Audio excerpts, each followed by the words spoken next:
Muito bem, estamos de volta então com a matéria de liturgia. Esta aula 19 fala sobre ainda a liturgia wesleyana. Nós temos que passar por essa parte da liturgia porque é o berço da denominação. E de lá que vêm os sinais litúrgicos, os quais nós empregamos hoje em nossas paróquias, nossas igrejas. Então é muito importante o estudo da liturgia que os wesleyanos primitivos realizavam. E quando eu falo wesleyano, eu sempre gosto de frisar. Quando eu falo wesleyanos ou metodistas, eu não estou me referindo à denominação em si, mas no núcleo primitivo do começo, como movimento. Até porque tem muita igreja que se intitula metodista que já não tem muita coisa de metodista. Estão blefando com o nome. Então, eu prefiro usar o movimento, porque de lá nascem as ramificações de todas as denominações que comungam da matriz wesleyana. Vamos aqui à nossa apostila de trabalho, para a gente recorrer aqui a um bom material. E, embora está escrito aqui aula 14, mas não é 19 já. A liturgia wesleyana, ela vai de 1739 a 1784, muito importante isso. Eles iniciaram o processo de cultos e vigílias, também a questão da festa ágape, né? Comungando com a evangelização. Por ser o metodismo um movimento e não uma denominação, Wesley simplesmente seguia o critério da liturgia anglicana. Em termos de reuniões das capelas, a ênfase maior era a leitura bíblica e a pregação, e os demais elementos do culto eram modestos. Eu mesmo, no caso da minha pessoa, eu presenciei no quarto de Wesley, claro que eu não sou do tempo de Wesley, é que eu estive na casa dele. E eu mesmo presenciei no seu quarto, na City Road, em Londres, anotações do seu próprio punho, que os horários de cultos metodistas eram marcados antes do culto da igreja anglicana, justamente para não atrapalhar e não dar conotação de dualismo eclesiástico. Ele mesmo incentivava os crentes a saírem das reuniões e cumprirem suas obrigações com a igreja oficial. Por não ser uma igreja oficial, no caso dos wesleyanos, não havia os ritos regulares de uma igreja formal. Ou seja, a liturgia não era normal, como a igreja anglicana fazia. No entanto, modestamente, alguns elementos de culto eram evocados. Por exemplo, a Santa Ceia possuía uma atividade parecida com a chamada festa ágape, a festa do amor. Não tinha a mesma objetividade espiritual da Santa Ceia, porém alcançava o mesmo objetivo, a comunhão. Wesley fazia nítida a distinção entre evangelização e culto evangelização. Quando eram realizados os cultos nas ruas, a música tinha mais êxito, até porque seria para agrupar pessoas. A pregação ao ar livre foi uma tremenda inovação metodista. Em termos de confinação dos reformados calvinistas, o metodismo ia em busca dos que precisavam escolher serem salvos. George Whitefield foi o maior pregador metodista de todos os tempos. Foi quem foi o propulsor desta prática de pregar ao ar livre, no caso, né? Filho de atores, Whitefield possuía um poder incrível de domínio em artes cênicas. E agraciado pela unção do Espírito, as multidões afluíam para ouvi-lo. John Wesley não pregava ao ar livre, crendo que a mensagem era mais para ser ouvida em templos. Whitefield conseguiu convencê-lo a pregar nas ruas, ao ler as parábolas de Jesus pregando nas regiões da Judéia. Isso tocou profundamente a perspectiva de John Wesley e logo em seguida lançou-se neste ministério e, diga-se de passagem, foi um grande diferencial da ascensão do metodismo por onde passou. Quando ele arguiu contra Whitefield, dizendo que a mensagem tem que ser pregada só em templos, né, por causa daquela tradição de John Wesley, Whitefield fala assim: John, where Jesus preached the message? Onde Jesus pregou a mensagem para as bem-aventuranças? Foi aonde? Onde ele falou sobre a multiplicação dos pães? Foi aonde? Nas montanhas, lá fora. Então, Jesus não prega na sinagoga. Ele prega na rua, onde o povo está. Isso convenceu John Wesley a pregar. E a experiência foi marcante. Culto ao ar livre. Assim iniciou-se uma das práticas mais típicas do metodismo, a pregação ao ar livre, o método evangelístico principal do metodismo wesleyano. Certa vez ele afirmou: ao ar livre preguei a um número de pessoas 2 vezes maior do que se estivesse pregado em casa. Que maravilha! Há que o diabo não ame a pregação no campo? Nem eu. Gosto mais de um salão cômodo. Almofadas macias, púlpito bonito. Mas onde estará meu zelo se eu não puser todas estas coisas sob os meus pés, de modo que eu possa salvar almas? Meu Deus, que coisa linda, hein? Olha aí, pessoal. Que coisa. Era uma reunião inconfundível. Sua finalidade evangelística era bem patente. Havia, é claro, um elemento de culto, proclamação da palavra, cânticos, orações, etc. Mas era também informal, sem liturgia fixa, muito distinto daquilo que acontecia em um templo anglicano. Por quê, pessoal? Porque ele não queria confundir ou dar a ideia de que o movimento wesleyano, o metodista, era um movimento paralelo no sentido de ser outra igreja anglicana, ou outra igreja em comparação à anglicana. A anglicana já vinha enfrentado alguns grupos pequenos antes, que depois tornou-se grupos grandes, que foi o caso dos congregacionais, lá pelos idos do século XVII, né? Com o finalzinho do puritanismo, né? O rei proclamou o ato da tolerância, porque não aguentava mais suportar os grupos cresceram, os batistas, os congregacionais, os presbiterianos, que eram os mais motivados a divulgar o puritanismo. Então, não teve como ele cedeu. Mas John Wesley não pegou essa linha. Ele não queria formar uma igreja, ele não queria fazer isso. Ele queria reformar por dentro, igual Lutero fez. Mas depois, inevitavelmente, tornou-se uma denominação, o movimento wesleyano. O culto de vigília. Os cultos de vigílias, antes de se proliferarem, originou-se entre os mineiros de Bristol. Eles questionaram que antes de serem convertidos passavam a noite bebendo nas farras, e por que agora, depois de conhecer ao Senhor, não poderiam gastar a noite em oração e culto? Olha aí. Assim, as vigílias tornaram-se populares entre os metodistas primitivos. Tamanha foi a alegria que Wesley, quando soube desta iniciativa, ele disse, né? Muita gente esteve presente. Comecei a pregar entre 8 e 9 horas e continuamos até depois da meia-noite, cantando, orando e louvando a Deus. A festa ágape. Ágapes do amor. Esta foi uma influência moraviana e com estudo acurado de Atos. John concluiu que deveria reunir todos os crentes da sociedade para uma comunhão maior, para não correr o risco de fazer o que era de praxe na igreja oficial. Veja bem, a festa ágape, que é aquela água com pão e tal, era também uma prática de Zoroastro antes do nascimento da igreja. A igreja importou a ideia, melhorou a ideia e colocou a Santa Ceia no lugar, substituindo agora como algo maior, mais cerimonial, apontando para a cruz, para a salvação. E Wesley usou isso também para promover, né, a igreja e a comunhão. Não que ele estivesse imitando Zoroastro, porque Zoroastro é uma religião pagã.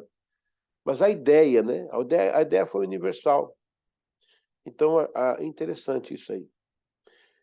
Substituiu o vinho pela água, ao invés de chamar de Santa Ceia ou Santa Comunhão, colocou o nome de festa ágape. Tanto é porque ele não podia dar Santa Ceia para os crentes da outra igreja, que era anglicana, entendeu, gente? Outra coisa, essa substituição do vinho pela água era uma prática da igreja primitiva, porque também lá no começo, lembra que Paulo lutou com os irmãos de Corinto, estavam se embriagando? Os irmãos de Corinto estavam se embriagando. Paulo lutou muito com isso e conseguiu. E, bom, acho que sim, né? Porque não teve mais registro. Mas na igreja primitiva, os patrísticos, eles continuaram colocando água no vinho para evitar a pessoa ficar, né? Bêbado, essas coisas assim. E o Wesley também usou, ele foi mais a fundo, ele colocou água mesmo. Na ocasião eram servidos pão e água. Cada crente comia um pedacinho do pão e bebia um pouco de água, em sinal de íntima fraternidade. Olha só, fraternidade. Não era focando a Santa Ceia. Depois se trocavam experiências, lutas e as vitórias da vida cristã. Cantavam-se hinos de louvor. Esta festa era apenas para os que fossem membros da sociedade. E esses ágapes só eram admitidos os membros que estavam em plena comunhão com as sociedades. Ele fala assim, falei com a congregação em Londres acerca de mais um meio para auxiliar no cultivo da vida piedosa. No caso, seria as vigílias, né? Que foi praticado com grandes bênçãos pelos nossos antepassados. Isto é, fazer votos de servir a Deus de todo o coração. Então, a vigília era uma prática litúrgica do movimento wesleyano, a festa ágape, tudo isso são elementos litúrgicos que nós estamos estudando, que tem a ver com a nossa historicidade, com as nossas origens, aquilo que nós somos hoje, né? Ou, pelo menos, esse aqui é fantástico, o culto do pacto, gente. Culto do pacto, uma prática wesleyana que parou. São resgates que precisam ser feitos em nosso meio, né? Fala assim, identidade wesleyana, essa aqui é uma identidade wesleyana. Embora a ideia não é de John Wesley, mas ele adaptou, criou e cresceu.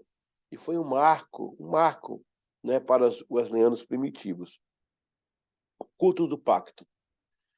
Baseado em uma oração profunda que lera em um comentário e teve a ideia de instituir, no primeiro domingo de janeiro, o culto da oração do pacto. Assim ele expressou a respeito em 1755. Ele falou o seguinte, ó, falei com a congregação em Londres, cerca de mais de um meio para auxiliar o cultivo da... Ele tá endossando a vigília. Nesse pacote, ele falava também no culto do pacto, ou também chamado culto da aliança, né? O culto da aliança. Nesse culto, ele chamava os membros para uma vida mais piedosa durante o ano. Por isso começava o ano com ela. A gente precisava fazer isso nas nossas igrejas, sabe? Primeiro domingo, fazer um culto do pacto, culto da aliança, renovar a aliança com Deus, ler a oração que eles fizeram, que é muito profunda. A oração que eles fizeram é muito profunda. Culto, liturgia e ofício da sociedade. Ele viu os acontecimentos litúrgicos na sociedade como meramente complementar, e não uma forma de culto em si mesmo. Por quê? Porque ele achava que a liturgia era além do culto normal da igreja, do cantar, do ministrar. Era também o servir. E a questão do culto do pacto é uma oração que se faz, muito profunda. E ela traz você para a responsabilidade com Deus, numa renovação de aliança. Quando havia necessidade de sacramento, as pessoas eram encaminhadas para a igreja anglicana, no caso da Santa Ceia, né?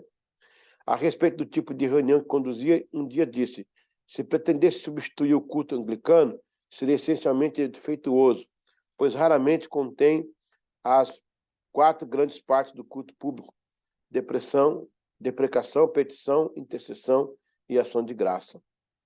Desta forma, as diversas atividades metodistas, tais como os cânticos, a própria pregação, as vigílias, a festa ágape, o culto do pacto, eram apenas para dar uma variedade fora do formalismo inglês. Era como inovar-se, alterar as bases, e seu respeito pelo culto anglicano era de impressionar. Olha o que eles faziam fora, né? Cânticos, né? A pregação, as vigílias, a festa ágape, o culto do pacto. 5 coisas interessantes.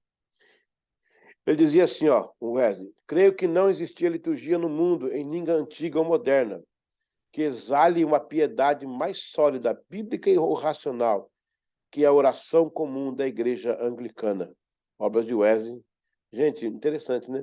Para ele, as inovações dos metodistas não eram perfeitas, porque faltava o lado formal do culto anglicano. Por quê? Porque eles não eram igreja em si, né?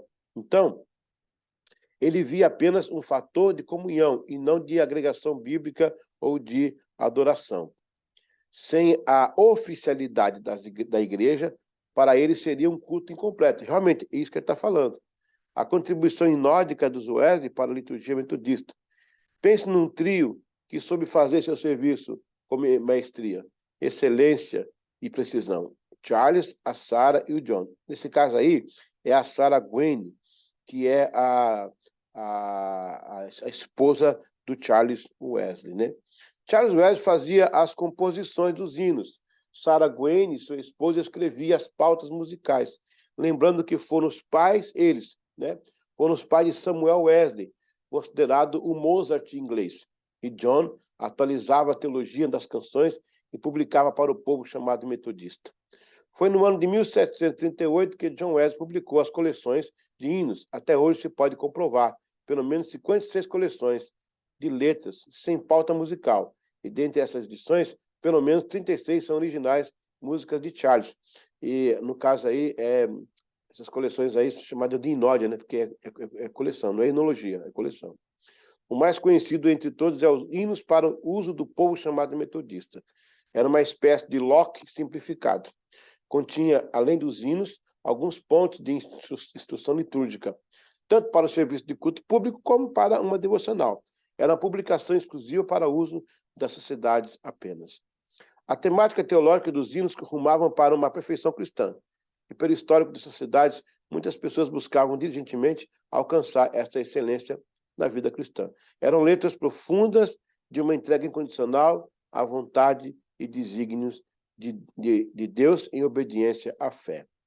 Já em 1780, John reuniu as que considerava as melhores músicas e letras, e nesta coleção entrou 525 hinos. Nesse cenário, 3 compositores foram destacados: John Wesley, Charles Wesley e o grande Isaac Watts. Então, presta atenção. A liturgia wesleyana, ela não queria se confundir com a anglicana, e nem distanciar-se, e nem criar um paralelo de competição. Então, eles faziam algo do lado, uma side letter, para manter uma adoração mais viva, mais ampla do que aquela fria e dura, né, gelada da anglicana. E assim, os wesleyanos implementaram um novo sistema de liturgia. Lembrando que, para eles, liturgia também era o serviço cristão em todo, não só o culto em si. E também esses elementos que eles improvisaram, a festa ágape, a vigília, o culto do pacto, né? Tudo isso aí era para gerar mais comunhão entre os irmãos. E eu acho que nós, como os wesleyanos, ou pelo menos de ramificação, precisamos resgatar esses valores que foram perdidos pela inserção de novas culturas em nosso meio. Deus abençoe. Essa aula foi para isso. A gente volta na próxima aula com liturgia. Até daqui a pouco.